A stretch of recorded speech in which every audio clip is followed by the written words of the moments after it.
Guys, do you know, आज मैं एक बिल्डर से मिली एंड हम लोगों ने एक अग्रीमेंट किया प्रॉपर्टी परचेज करने का। क्या मैं बोल सकती हूँ हमने अग्रीमेंट किया, या फिर मैं बोलूं कि मैंने हाउस प्रॉपर्टी खरीदने का कॉन्ट्रैक्ट किया? तो my question to you all is, क्या अग्रीमेंट और कॉन्ट्रैक्ट एक ही चीज है या फिर दोनों अलग अलग चीज? Hi guys, I'm CS Hina Jasingani and you are watching Legal Kaksha by HJ. So guys, our today's topic is Indian Contract Act 1872. 1872. अब ईयर से समझ में आ रहा है कि ये इंडिपेंडेंस से बहुत पहले का वक्त है। तो जब इंडिया में कॉन्ट्रैक्ट बढ़ने लगे, कॉमर्स होने लगा, ट्रेड होने लगा, तो हमको लगा कि यार यहाँ पे फ्रॉड भी हो सकते हैं, या फिर हमको हमारे कॉमर्स और ट्रेड को रेगुलेट करने की जरूरत है। इसीलिए गवर्नमेंट ने इंडियन कॉन्ट्रैक्ट एक्ट 1872 एनफोर्स किया। कब एनफोर्स किया? 1 सितंबर 1872 को ये एक्ट एनफोर्स हो गया था। अब बात करते हैं इस एक्ट के अंदर बाइफरकेशन की, सेक्शंस किस तरीके से बाइफरकेटेड है। तो इसमें टोटल 266 सेक्शंस है, जिसमें पहला पार्ट जो है वो जनरल प्रोविजन है कि भाई कॉन्ट्रैक्ट क्या होता है, कितने टाइप्स के कॉन्ट्रैक्ट होते हैं, कॉन्ट्रैक्ट में कौन सी चीजें होनी चाहिए। फिर आता है हमारा पार्ट 2, 76 सेक्शन से लेकर 123 सेक्शन तक, जो है सेल्स ऑफ गुड्स के रिगार्डिंग। अब इस पॉइंट पे हम बाद में आते हैं। फिर बात करते हैं अगले पार्ट की, 124 से लेकर 147 तक इंडेमनिटी एंड गारंटी के बारे में बात करता है। It's a very important topic. 148 से लेकर 181 तक बेलमेंट एंड प्लेज। फिर 182 से लेकर 238 सेक्शन एजेंसी के बारे में बात करते हैं। Then the section talks about 239 से लेकर 266 तक पार्टनरशिप के बारे में। अब ये तो बात हुई 1872 में इस एक्ट को किस तरीके से फ्रेम किया गया था। फिर 1930 में गवर्नमेंट को लगा कि भाई ये जो एक्ट है ना, ये बहुत बड़ा है। तो उन लोगों ने क्या किया, जो सेकेंड पार्ट है ना, सेक्शन 76 से लेकर 123, जो रेगुलेट करता था सेल्स ऑफ गुड्स को, इसको निकाल दिया और फिर एक नया एक्ट बनाया गया। उस एक्ट का नाम क्या था? Sales of goods act 1930। तो ये सेक्शंस जो थे वो सारे रिपील हो गए और फिर इसको एक नए एक्ट में बनाया गया, जिस एक्ट का नाम था सेल्स ऑफ गुड्स एक्ट 1930। फिर 2 साल के बाद 1932 में जो लास्ट पार्ट है, सेक्शन 239 से लेकर 266 तक का पार्टनरशिप के बारे में जो बात करता है, उसको भी रिपील कर दिया गया और उसको कन्वर्ट किया एक नए एक्ट में, Indian partnership act 1932। Is that clear? तो गाइस, अब बात करते हैं कि अग्रीमेंट क्या होता है, कॉन्ट्रैक्ट क्या होता है। अब हम बात करते हैं जर्नल। कभी भी आप किसी स्टोर में जाते हैं, किसी भी दुकानदार के पास जाते हैं, आप उनको बोलते होंगे कि मुझे एक लैपटॉप खरीदना है या फिर एक मिक्सर ग्राइंडर खरीदना है। तो आपने क्या किया, अपनी डिजायर बताई, अपनी इच्छा व्यक्त की कि भाई हमारी इच्छा है इस प्रोडक्ट को बाय करने। फिर वो दुकानदार आपको बताएगा कि हमारे पास ये मिक्सर ग्राइंडर है, फिलिप्स का मिक्सर ग्राइंडर है, 3000 रुपीज का है। ठीक है, हमारे पास फिलिप्स का मिक्सर ग्राइंडर है जो 3000 रुपए का है। क्या आपको खरीदना है? ये जो स्टेटमेंट है कि मेरे पास फिलिप्स का मिक्सर ग्राइंडर है जो 3000 रुपए का है, क्या आपको खरीदना है, इसको हम बोलेंगे प्रपोजल। दुकानदार ने आपके पास एक ऑफर रखा कि भाई मेरे पास ये प्रोडक्ट अवेलेबल है, आप खरीदना चाहोगे? ये हुआ प्रपोजल। अगर आपको वो प्रोडक्ट पसंद आता है, वो मिक्सर ग्राइंडर पसंद आता है, तो आप बोलोगे हाँ मुझे फिलिप्स का ये मिक्सर ग्राइंडर पसंद है और मैं खरीदना चाहूंगी। ये क्या हुआ? एक्सेप्टेंस। तो पहले आया ऑफर या फिर प्रोपोजल, जो आपको एक शॉपकीपर ने दिया, और फिर एज अ कस्टमर आपने उस प्रपोजल को एक्सेप्ट किया। तो ये जो कॉम्बिनेशन हुआ ना, प्रोपोजल अलोंग विथ एक्सेप्टेंस, ये मिलकर बनता है, क्या बनता है? Promise. Proposal along with acceptance by other party, ये दोनों चीजें मिलकर बनती है प्रॉमिस। तो पहला एलिमेंट क्या है? Promise. Is that clear? Done. ये हो गया हमारा प्रॉमिस। अब आते हैं, दोनों पार्टीज ने बोल दिया हाँ भाई आप हमको मिक्सर ग्राइंडर दो, हम आपको सामने 3,000 रुपए देंगे। Proposal and acceptance. अब ये प्रॉमिस तो हो गया, उसके सामने आता है कंसीडरेशन। कंसीडरेशन एक बहुत इंपॉर्टेंट एलिमेंट होता है when we talk about agreement, कि भाई दोनों पार्टीज को कुछ ना कुछ मिलना चाहिए, उसको बोलते हैं कंसीडरेशन। अब हमारे इस केस में, हमारे इस एग्जाम्पल में, जहां पर मिक्सर ग्राइंडर बेचा जा रहा है और सामने से 3,000 दिए जा रहे, तो शॉपकीपर के लिए 3,000 रुपए कंसिडरेशन है और कस्टमर के लिए कंसिडरेशन क्या है? Mixer grinder. मतलब अगर आप कुछ दे रहे हो तो सामने से आपको कुछ मिल रहा है, उसको हम बोलेंगे कंसिडरेशन। आपने एक प्रपोजल एक्सेप्ट किया, वो बन गया प्रॉमिस, प्रॉमिस हो गया, उसके बाद आपको मिला कंसिडरेशन दोनों पार्टीज को। ये दोनों चीज मिलकर बनती है अग्रीमेंट। ये दोनों चीजें मिलकर बनती है अग्रीमेंट। पहला एलिमेंट हमारा हो गया, ऑफर आएगा, प्रपोजल आएगा, जिसको सामने वाली पार्टी क्या करेगी? एक्सेप्ट करेगी। ये दोनों चीजें मिल गई, बन गया क्या? प्रॉमिस। अब प्रॉमिस होने के बाद हमको एक चीज देखने की है, भाई दोनों को कंसिडरेशन मिल रहा है, दोनों को कंसिडरेशन मिल रहा है, तो प्रॉमिस विथ कंसिडरेशन बन जाता है हमारा अग्रीमेंट। ठीक है। अब मेरा क्वेश्चन आपसे था कि क्या अग्रीमेंट और कॉन्ट्रैक्ट दोनों एक ही चीज है? क्या मैं बोल सकती हूँ सारे अग्रीमेंट्स कॉन्ट्रैक्ट होते हैं? क्या मैं बोल सकती हूँ सारे कॉन्ट्रैक्ट अग्रीमेंट्स होते हैं? तो डिफरेंस क्या है अग्रीमेंट और कॉन्ट्रैक्ट के बीच में? तो सिर्फ एक वर्ड का डिफरेंस है, वो है एनफोर्सिएबिलिटी। एनफोर्सिएबिलिटी, इसका मतलब क्या होता है कि जो भी अग्रीमेंट हम एनफोर्स करवा सके वो बन जाते हैं कॉन्ट्रैक्ट। अब आप बोलोगे कि भाई एनफोर्स करवाने का मतलब क्या होता है? तो क्या कानूनी तौर पर वो सही है, क्या लॉ उसको फोर्स में ला सकता है? क्या लॉ मतलब कोर्ट या फिर पुलिस उसको लॉ में फोर्स करवा सकती है? अगर हाँ तो वो कॉन्ट्रैक्ट है, अगर नहीं तो वो कॉन्ट्रैक्ट नहीं है। थोड़ा टिपिकल है, इसको एक एग्जाम्पल समझते हैं।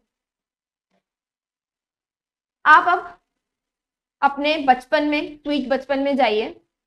आपको याद होगा जब आप पढ़ाई नहीं करते थे तो आपके पेरेंट्स आपको बोलते थे कि अगर तू इस एग्जाम में अच्छे मार्क्स ले आएगा तो हम तुमको साइकिल खरीद के देंगे। ठीक है, प्रपोजल हुआ कि भाई तुम अच्छे से पढ़ाई करोगे, आपके लिए काम है भाई, हमको पढ़ाई करनी है। उसके सामने आपको कंसिडरेशन मिल रहा था क्या? साइकिल। तो प्रॉमिस तो हो गया, सामने कंसिडरेशन भी आ गई कि हाँ भाई उनको, पेरेंट्स को अच्छे नंबर मिल जाएंगे और हमको हमारी साइकिल मिल जाएगी। अब अग्रीमेंट तो हो गया। अब आपने पढ़ाई की, एग्जाम्स में अच्छे नंबर लाए, अभी आप मम्मी पापा को बोलते चलो भाई 2 साइकिल लाके दो। मम्मी पापा ने बोला हमने तो ऐसे ही बोल दिया था, क्या आप उन पर केस करोगे? बुरा बहुत लगता है, पर आप क्या केस करोगे? और केस कर भी दोगे, क्या कोर्ट उस केस को एक्सेप्ट करेगी? क्या इसमें लीगल रिलेशनशिप है? नहीं। तो वो अग्रीमेंट तो बन गया, लेकिन वो एनफोर्स नहीं हो पाया। ठीक है, तो सारे कॉन्ट्रैक्ट्स में अग्रीमेंट एक एलिमेंट तो होता है, तो हम बोल सकते हैं कि सारे कॉन्ट्रैक्ट अग्रीमेंट तो होते हैं, लेकिन सारे अग्रीमेंट कॉन्ट्रैक्ट नहीं होते हैं, क्योंकि सारे अग्रीमेंट एनफोर्सिएबल नहीं होते हैं। जो जो अग्रीमेंट एनफोर्सिएबल होंगे उन्हीं को हम कॉन्ट्रैक्ट बोल पाएंगे। ठीक है, अभी आपने जोमैटो से पिज्जा मंगवाया, ठीक है, जोमैटो ने बोला कि हाँ हम आपको पिज्जा डिलीवर कर देंगे, आपने पेमेंट कर दिया, पिज्जा नहीं आया, क्या आप जोमैटो पे केस कर सकते हो? हाँ। क्या उस केस को एक्सेप्टेंस मिलेगा लॉ के सामने? हाँ मिलेगा। तो वो जो अग्रीमेंट है वो एनफोर्सिएबल है, इसीलिए वो अग्रीमेंट कॉन्ट्रैक्ट में टर्न होगा। लेकिन जो पहला वाला अग्रीमेंट था, जो सोशल अग्रीमेंट था, वो कॉन्ट्रैक्ट में टर्न नहीं हो पाएगा, क्योंकि वो एनफोर्सिएबल नहीं है। कानून उसको, लॉ उसको फोर्स में नहीं ला सकता है। तो जो जो चीजें कानून फोर्स में ला सकता है वो एनफोर्सिएबल होंगी, वो अग्रीमेंट कॉन्ट्रैक्ट बनेंगे। I hope that is clear. तो क्या लगता है आपको कि हमारे इंडियन कॉन्ट्रैक्ट के अंदर ऐसे अग्रीमेंट्स दिए हुए हैं कि ये अग्रीमेंट्स ही एनफोर्स हो पाएंगे और कॉन्ट्रैक्ट में टर्न हो पाएंगे? नहीं। Section 10 of Indian contract act 1872 list करता है, क्या लिस्ट करता है कि भाई ये रिक्वायरमेंट अगर आपका अग्रीमेंट फुलफिल कर देगा ना तो वो एनफोर्सिएबल है। ठीक है, तो देखते हैं कौन सी रिक्वायरमेंट्स है जो एक अग्रीमेंट को फुलफिल करनी है, या फिर कौन सी कंडीशंस है जो आपके अग्रीमेंट में फुलफिल होंगी तो ही वो एनफोर्सिएबल होगा और तो ही वो कॉन्ट्रैक्ट बन पाएगा। पहला क्या है? Offer and acceptance. Offer and acceptance, भाई सामने वाले इंसान ने आपको कोई ऑफर दिया और आपने उसको एक्सेप्ट किया।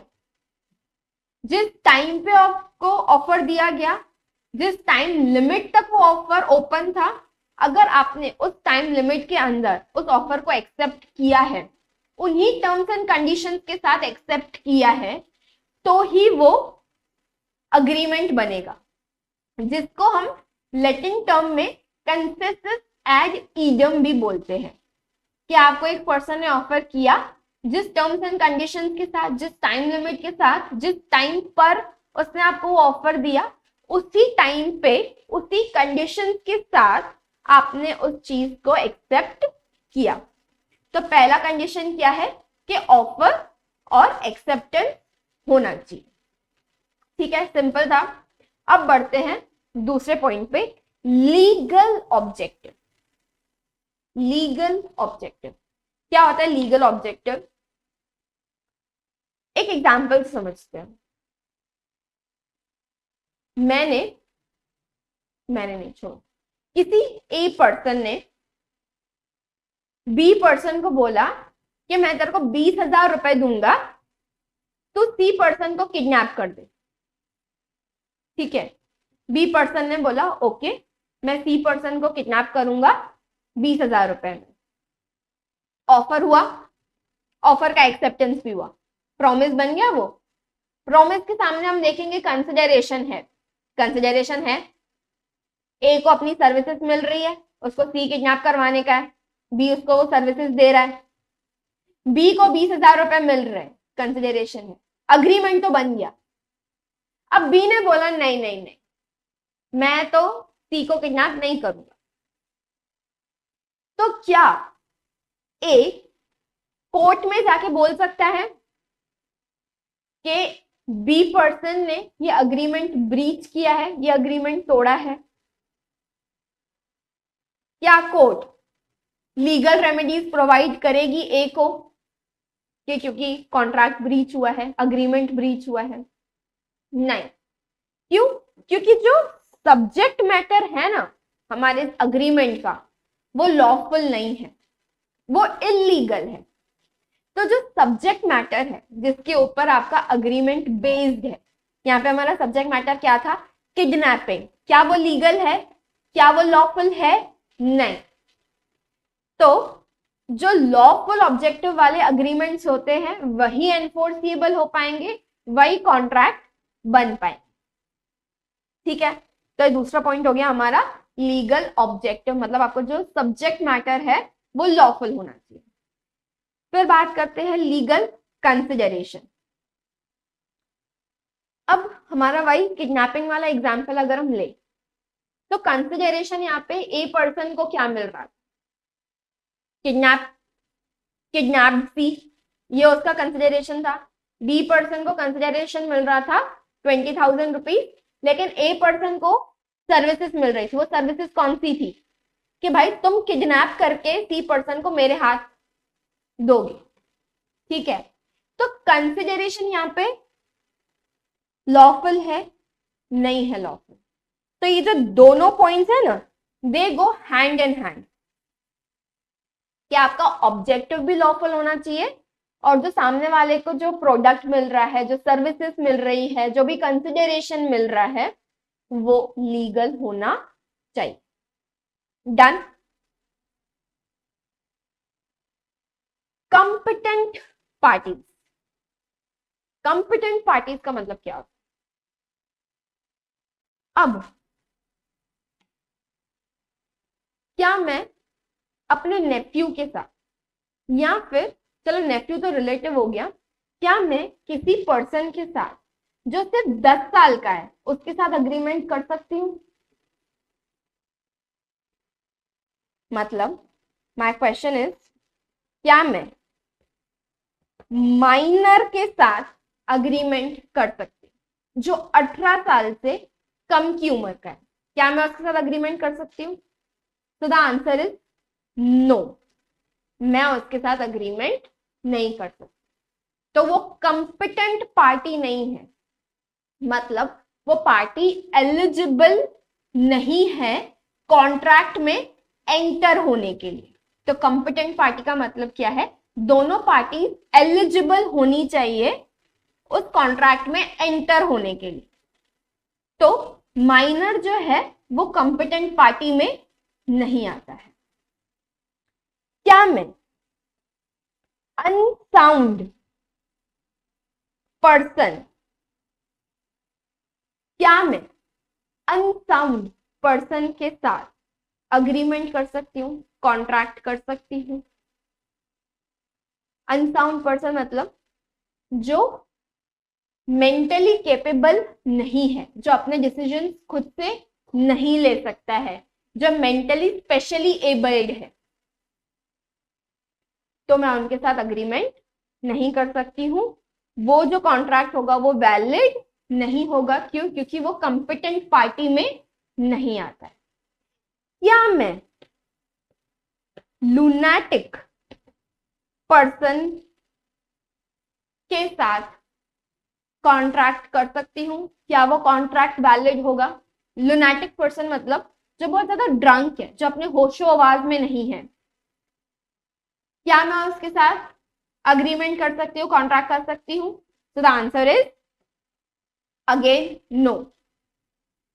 ठीक है, तो कंपिटेंट पार्टीज का मतलब क्या होता है? क्या वो पार्टीज एलिजिबल है उस कॉन्ट्रैक्ट में एंटर होने के लिए। फिर आता है एलियन एनिमी। एलियन एनिमी मतलब जादू, वो नहीं। यहाँ पे एलियन एनिमी का मतलब है ऐसी कंट्री जो वॉर पे हो, ऐसी कंट्रीज जो वॉर पे हो। जैसे अभी अगर मैं एग्जांपल लूं, रशिया और यूक्रेन, ये दोनों वॉर पे थे, तो रशिया के लिए यूक्रेन एलियन एनिमी था और यूक्रेन के लिए रशिया एलियन एनिमी था। या फिर अब मैं प्रेजेंट एग्जाम्पल, करंट सिचुएशन का एग्जाम्पल लूं, इजराइल और पैलेस्टीन, क्या ये दोनों कॉन्ट्रैक्ट करने के लिए एलिजिबल है?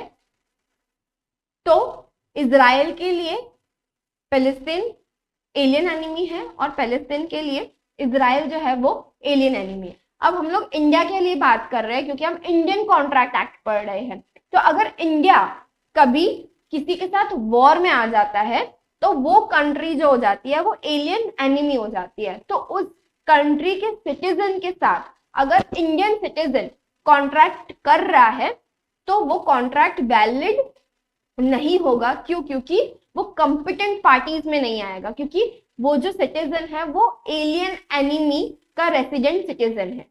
अंडरस्टूड? तो जब दो कंट्रीज वॉर में होती है तो उनके जो सिटीजन होते हैं वो कॉन्ट्रैक्ट करने के लिए एलिजिबल नहीं होते हैं। मतलब आप कॉन्ट्रैक्ट तो कर सकते हो लेकिन वो एनफोर्सिएबल नहीं होगा। अगर आगे चल के कॉन्ट्रैक्ट में कोई भी ब्रीच होता है तो कोर्ट उस चीज को सुनेगी नहीं। क्यों नहीं सुनेगी? क्योंकि वो एनफोर्सिएबल ही नहीं है। अंडरस्टूड? चलो फिर बढ़ते हैं हमारे नेक्स्ट एसेंशियल एलिमेंट की तरफ, फ्री कंसेंट। कंसेंट का मतलब क्या होता है? हामी भरना, कि हाँ भाई हमको अग्री, हम अग्री कर रहे हैं आपकी टर्म्स एंड कंडीशंस पे, हम अग्री कर रहे हैं कि हमको आपके साथ कॉन्ट्रैक्ट करना है, उसको बोलते हैं कंसेंट।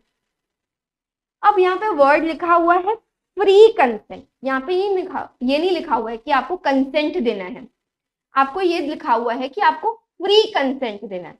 अब फ्री का मतलब क्या होता है?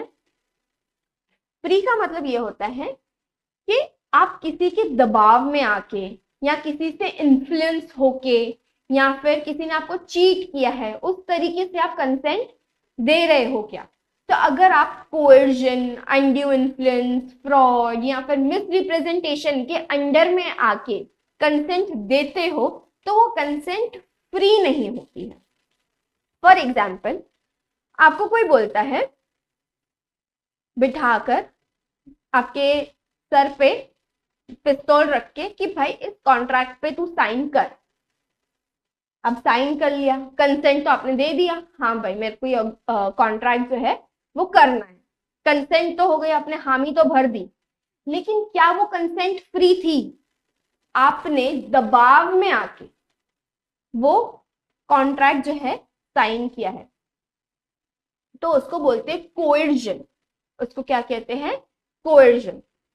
फिर बात करते हैं हम लोग अनड्यू इन्फ्लुएंस की। अब दो पार्टीज होती हैं किसी भी कॉन्ट्रैक्ट में। अगर उन दो पार्टीज में से कोई एक भी पार्टी अगर डोमिनेंट पोजीशन पे है ना, जो आपके डिसीजन को इन्फ्लुएंस कर रही है और आपने उसके डोमिनेंट पोजीशन की वजह से अग्रीमेंट किया है, तो वो फ्री कंसेंट नहीं होता है। इसका मतलब एग्जाम्पल समझते हैं।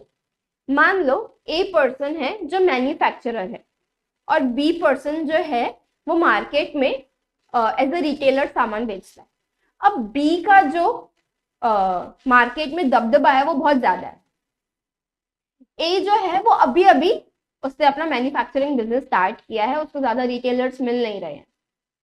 तो ए ने बी को बोला कि तू भाई मेरे प्रोडक्ट बेच।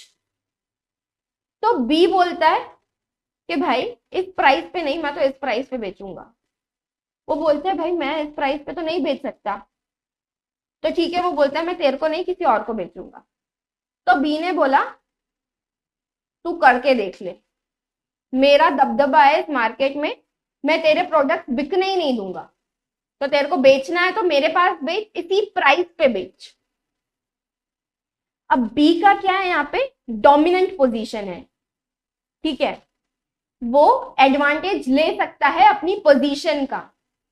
अब आपके पास और कोई ऑप्शन नहीं है, तो इसीलिए आप उसके इन्फ्लुएंस से उस अग्रीमेंट में एंटर होते हो या उस कॉन्ट्रैक्ट में एंटर होते हो। तो आपने अग्रीमेंट के लिए हाँ तो कर दिया, आपने अपना कंसेंट तो दे दिया, पर क्या वो कंसेंट फ्री है?